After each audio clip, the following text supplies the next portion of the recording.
अफगानिस्तान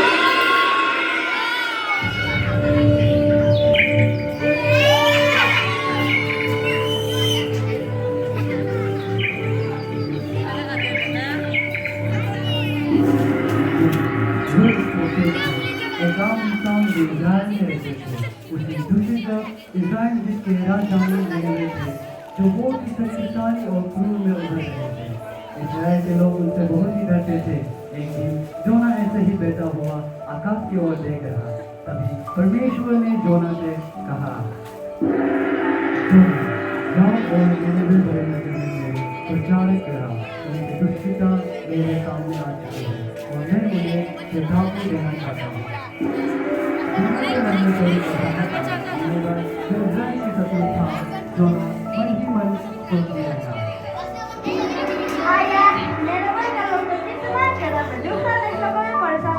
क्या उन्हें डरता ही मिलता? इस बार हम परमेश्वर का बात नहीं मानते, हम कहीं और नहीं चला गए।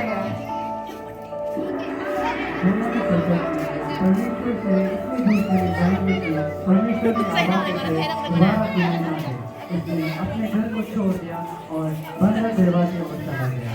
रास्ते में वह अपने मित्र पर विचार करता रहा कि वो गलत है, लेकिन उसका मन कहता रहा कि वो गलत है और उसे क्रूर और उसके डर ने उसे आगे बढ़ने में मजबूर करता रहा। यहाँ पर बंदर देवा में बहुत सारा इंसान और जहाज था।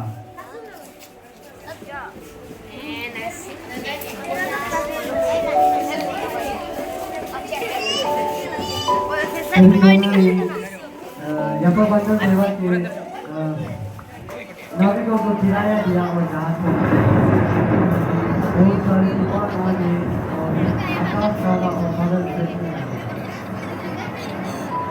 तो नाविकों को अपने अपने देवताओं को पुकारना शुरू किया, लेकिन इस तूफान का मौत का नाम नहीं ले रहा था। जमा करा बजट को कम करने के लिए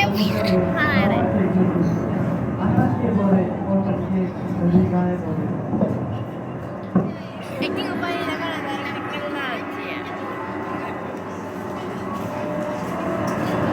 अरे तू इतनी आराम सो रही, क्या तुझे अपनी जात की परवाह नहीं? तू तो और अपने परमेश्वर को पुकारना है, हम मत जा। से जागा पर वह शांत है। वह जानता वो तूफान उसी की तरफ से चल रहा है। नाविक को बचाने के लिए जोना से कहा, तू कौन है? ये तूफान तेरे कारण से जोना ने मेरी सांस ली और तक मैं एक प्रोफिट हूँ। मैं यहोवा परमेश्वर की आराधना करता हूँ, जो आकाश, समुद्र और पृथ्वी को बनाता है। मैं उसके आगे से भागा हूँ, तूफान मेरे ही कारण आया है। हम क्या करें कि तूफान शांत हो? मुझे समुद्र में फेंक दो, ये मेरी गलती है और तुम सब मेरे बिना सुरक्षित हो। नहीं, हम तुम्हें नहीं कर सकते। चलो हम सब मिलके जहाज को डूबने से बचाते हैं। किसी भी लोगों ने जहां को किनारे की ओर गया है। और तेज हो गए। ये बात को लेकर उन लोगों ने परमेश्वर से प्रार्थना की, हे परमेश्वर, इस के दो करना है। तेरा नहीं है। उन लोगों ने जोना को उठाया और जहाज से फेंक दिया।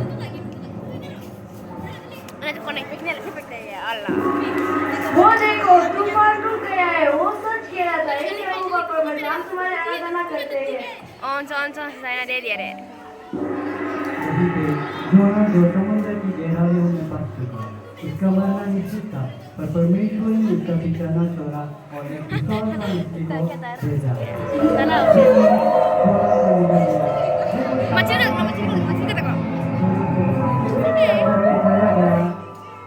जोना को सांस लेने में दिक्कत हो रहा था। वो अपने चारों ओर केवल नदी और अंधकार देख सकता था, लेकिन इस अंधेरे में जोना को अपनी गलती का एहसास हुआ। उसने परमेश्वर की ओर मुड़ने का निर्णय किया और उसने अपने हृदय से प्रार्थना शुरू की। हे परमेश्वर, मुझे माफ कर दे, मुझसे भूल हो गई। मैंने तुम्हारे आदेश को अनसुना किया।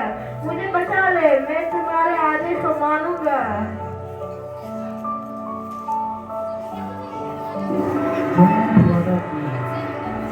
उनकी आज्ञा का पालन करेगा। परमेश्वर ने जोना की प्रार्थना को सुन ली और ऐसे ही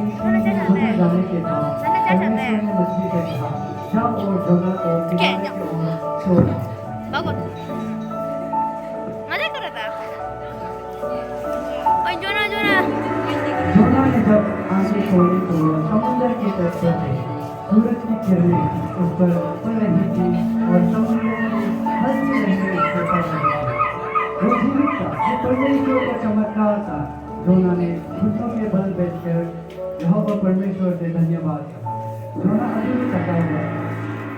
जोना जाओ और निनवे भरे नगर में मेरे प्रचारक करा। इस बार जोना ने कोई सवाल नहीं किया। वो जानता था कि ये परमेश्वर से बात असंभव है। उसने कपड़े के और निनवे की ओर चल पड़ा। निनवे अभी भी बहुत दूर था और मुश्किल रास्तों से भरा था। जोना पहुंचा और देखा निनवे भरे नगर में बहुत सारा इंसान और मूर्ति पूजा करने लगे थे। तभी जोना ने चिल्ला चिल्ला कर कहा, सुनो सुनो, निनवे तबाह हो जाएगा अगर तुम लोग ऐसे ही बिहेव करें तो। परमेश्वर तुम सबसे प्यार करता है और उसे नहीं यहाँ मुझे भेजा है। जोना के प्रार्थना सुनते ही निनवे के लोगों के दिल छूटे और उन लोगों ने गलती का एहसास किया। ऐसे ही कहानी का अंत हुई। सभी लोग यहोवा परमेश्वर से प्रार्थना करने लगे।